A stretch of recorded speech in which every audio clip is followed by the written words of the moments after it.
সলমান খান, আর মুরগাডাউস এবং সিকান্দার। তো কেমন হলো সিকান্দারের অফিসিয়াল টিজার? তো এক কথায় এর আগে যে পার্টিকুলার টিজারটা এসছিল সেটা প্রপারলি আমি বলবো যে একটা অ্যানাউন্সমেন্ট টিজার ছিল। ওই টিজারের দৃশ্যগুলো কিন্তু মেন সিনেমার মধ্যে হয়তো থাকবে না, বা স্টিল ওটা কিন্তু একটা মিক্সড রিভিউজ কিন্তু পেয়েছিল।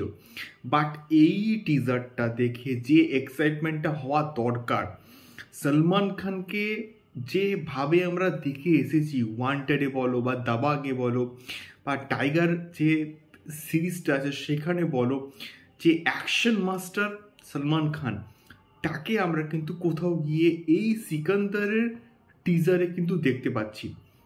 আমার কাছে সিকান্দারের টিজার এক কথায় ব্লকবাস্টার, এবং আর মুরগাডাউসের উপরে আমার প্রচণ্ড কিন্তু ভরসা আছে যে সে একটা দারুণ সাবজেক্ট নিয়ে কিন্তু আসবে, সলমান খানকে কিন্তু প্রেজেন্ট করবে, এবং কোথাও গিয়ে গজনি বলো বা হলিডে বলো এগুলোর থেকে সম্পূর্ণ আলাদা রকমের একটা কিন্তু স্ক্রিপ্টের উপরে কাজ করেছে, এবং এটার মধ্যে পলিটিক্যাল অ্যাঙ্গেল কিন্তু আছে, এবং আমাদের সেই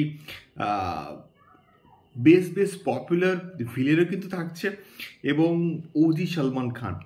এবং এখানে তাকে যেভাবে প্রেজেন্ট করেছে না, সত্যি বলতে দারুণ লাগছে। এবারে বিষয়টা হচ্ছে গিয়ে এখানে বেশ পাওয়ার প্যাকড কিন্তু কিছু কিছু ডায়লগস আছে, সেই ডায়লগসগুলো প্রচণ্ড কিন্তু ওয়ার্ক করেছে, এবং যেভাবে টিজারটা শুরু হচ্ছে সেই পোর্শনটা, যে সলমান খানকে তিনজন তিন রকম নাম বলে, তার দাদিমা বলে সিকান্দার, এবং প্রজারা বলে হচ্ছে রাজা সাহ।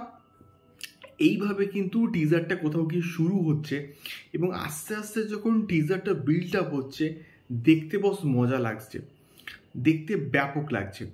এবং ওই যে লাস্টের পোর্শনটা, যে শটটা রয়েছে, ওই বড় একটা অস্ত্র দিয়ে যে মারছে এবং ক্যামেরাটা জুম হয়ে কিন্তু তার মুখের দিকে আসছে, ওই পার্টিকুলার শটটা কিন্তু দারুণ। এবং তাছাড়া যে অ্যাকশন সিনসগুলো আমরা দেখতে পাচ্ছি টিজারের মধ্যে, সেগুলো দেখতে কোথাও গিয়ে কিন্তু দারুণ লাগছে, মানে একটা দারুণ ভাইবস কিন্তু আমরা পাচ্ছি। এবং এখানে রশ্মিকাকেও কিন্তু ফোকাস করা হচ্ছে, রশ্মিকা মান্দানা এবং সলমান খানের মধ্যেকার কেমিস্ট্রি ঠিকঠাক লাগছে, এবং ব্যাকগ্রাউন্ড স্কোরের কাজ প্রচণ্ড কিন্তু যে ভালো তা আমি বলবো না, ঠিকঠাক। আরও ভালো ব্যাকগ্রাউন্ড স্কোর আমি আশা করেছিলাম পার্টিকুলার টিজারটার মধ্যে, এবং ক্যামেরার কাজ ভালো, প্রোডাকশন ভ্যালু কিন্তু খুব ভালো, আশা করছি ভালো হবে, এবং গানগুলো ওয়ার্ক করতে হবে, এবং ট্রেলারটাকে ভালো হতে হবে, এবং ঈদ কাঁপিয়ে দেবে আমাদের ভাইজান। তোমাদের কেমন লাগলো সলমান খানের সিকান্দারের অফিসিয়াল টিজার? অবশ্যই কমেন্ট বক্সে কমেন্ট করে শেয়ার করো। দেখা হচ্ছে পরবর্তী ভিডিওতে। টাটা।